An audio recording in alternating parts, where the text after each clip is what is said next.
Assalamualaikum warahmatullahi wabarakatuh. Perkenalkan, nama saya Ina Arita Hartono dengan NIM C1C019017, kelas R13. Baiklah, di sini saya akan menjelaskan mengenai penyusunan anggaran penjualan dengan mata kuliah penganggaran yang diampu oleh Bapak Wirmi Eka Putra SE MSI. Berikut penjelasannya. Yang pertama yaitu definisi anggaran penjualan. Anggaran penjualan merupakan rencana kerja di masa mendatang pada suatu kurun waktu tertentu di bidang penjualan produk perusahaan. Selain itu, anggaran penjualan adalah budget yang direncanakan secara lebih terperinci penjualan perusahaan selama periode yang akan datang, yang di dalamnya meliputi rencana tentang jenis atau kualitas barang yang akan dijual, jumlah atau kuantitas, harga barang, waktu penjualan, serta tempat atau daerah penjualannya. Kemudian yaitu manfaat anggaran penjualan. Menurut Wells, Hilton, dan Gordon, manfaat anggaran penjualan yaitu yang pertama untuk mengurangi ketidakpastian tentang pendapatan di masa akan datang. Yang kedua yaitu untuk memasukkan kebijakan dan keputusan manajemen ke dalam proses perencanaan atau contoh dalam rencana pemasaran. Yang ketiga untuk memberikan informasi penting berisi pembentukan elemen lain dari rencana laba yang menyeluruh. Dan yang terakhir yaitu untuk memudah pengendalian manajemen atas kegiatan penjualan yang dilakukan. Selanjutnya, tujuan dan kegunaan anggaran penjualan. Menurut Tendi Haruman dan Sri Rahayu, tujuan penyusunan anggaran penjualan adalah untuk merencanakan setepat mungkin tingkat penjualan pada periode yang akan datang dengan memperhatikan data yang merupakan pencerminan kejadian yang dialami perusahaan di masa lalu, khususnya di bidang penjualan. Sedangkan kegunaan dari anggaran penjualan ialah sebagai pedoman kerja, alat koordinasi dan pengawasan kerja, serta sebagai dasar bagi penyusunan budget-budget lainnya. Selanjutnya yaitu faktor-faktor yang mempengaruhi penyusunan anggaran penjualan. Faktor-faktor yang mempengaruhi penyusunan anggaran penjualan adalah sebagai berikut. Yang pertama yaitu faktor internal. Yang termasuk dalam faktor internal adalah data, informasi, dan pengalaman yang terdapat di dalam perusahaan sendiri seperti penjualan tahun-tahun yang lalu meliputi baik kualitas, kuantitas, harga, waktu, maupun tempat penjualannya. Kemudian kebijakan perusahaan yang berhubungan dengan masalah penjualan seperti tentang pemilihan saluran distribusi, pemilihan media promosi, cara penempatan harga jual dan sebagainya.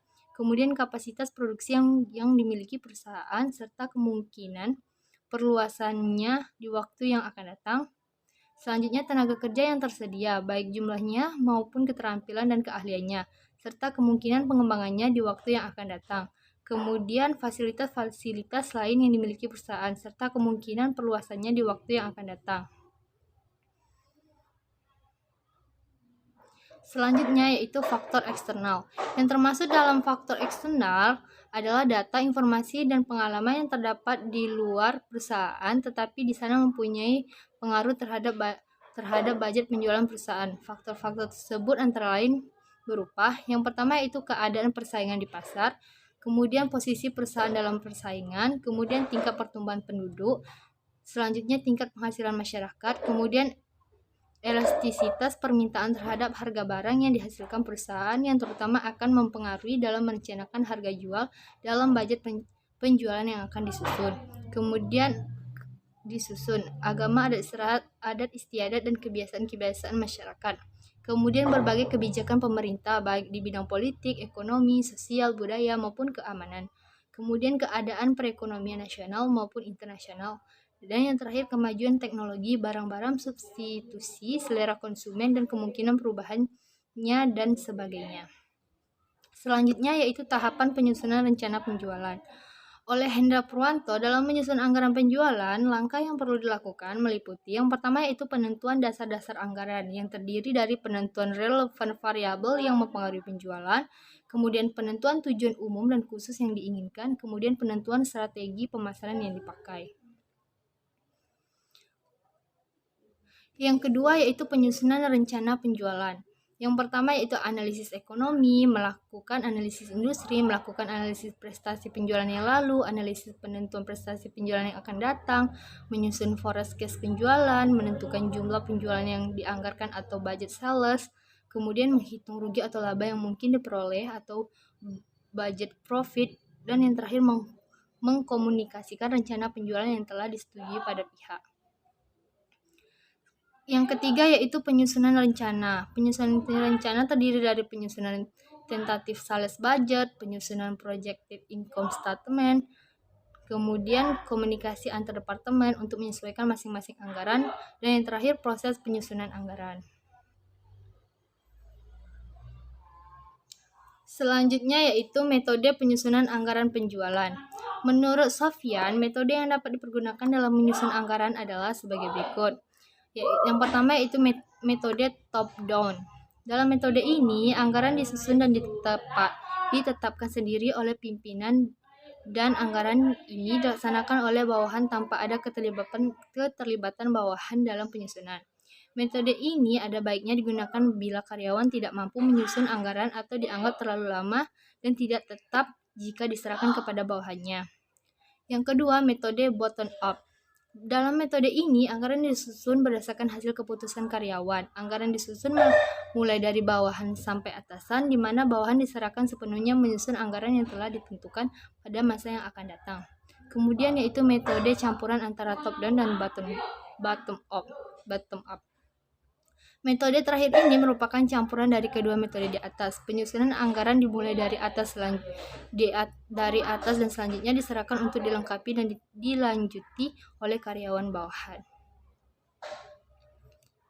Selanjutnya yaitu beberapa hal yang perlu diperhatikan dalam penyusunan anggaran penjualan. Yang pertama yaitu rincian jumlah dan jenis produk perusahaan. Anggaran penjualan hendaknya menyebutkan dengan jelas jenis produk yang akan dijual serta jumlah unit dari masing-masing produk tersebut. Walaupun nantinya seluruh penjualan akan dijumlahkan, namun untuk keperluan pengawasan perlu masing-masing jenis produk yang dijual tersebut diketahui jumlahnya. Selanjutnya yaitu rincian daerah pemasaran. Pada umumnya, daerah pemasaran yang luas ini akan dibagi menjadi beberapa daerah pemasaran dengan dasar-dasar tertentu yang sesuai dengan kondisi perusahaan. Dasar yang paling umum digunakan adalah letak geografis, dan tidak jarang pula yang mempergunakan pembagian atas dasar kota tujuan atau kelompok kota tujuan pemasaran. Selanjutnya yaitu diskriminasi harga. Di dalam penentuan harga jual produk, terdapat beberapa perusahaan yang menetapkan harga yang sama bagi penjualan produknya untuk seluruh daerah pemasaran yang ada. Namun demikian, tidak disangkal pula bahwa terdapat beberapa perusahaan yang menerapkan kebijakan diskriminasi harga untuk daerah yang berbeda. Kemudian potongan harga. Pengawasan pemberian potongan pembelian ini akan lebih mudah apabila perusahaan telah mempersiapkan di dalam anggaran yang disusun tersebut. Bagi perusahaan di mana potongan pembelian ini merupakan hal yang rutin, misalnya dihubungkan dengan waktu pembayaran, maka lebih baik bila anggaran penjualan yang disusun tersebut dilengkapi dengan anggaran potongan pembelian. Sekian presentasi yang dapat saya jelaskan di sini. Apabila ada kesalahan, saya mohon maaf. Saya akhiri. Wassalamualaikum warahmatullahi wabarakatuh.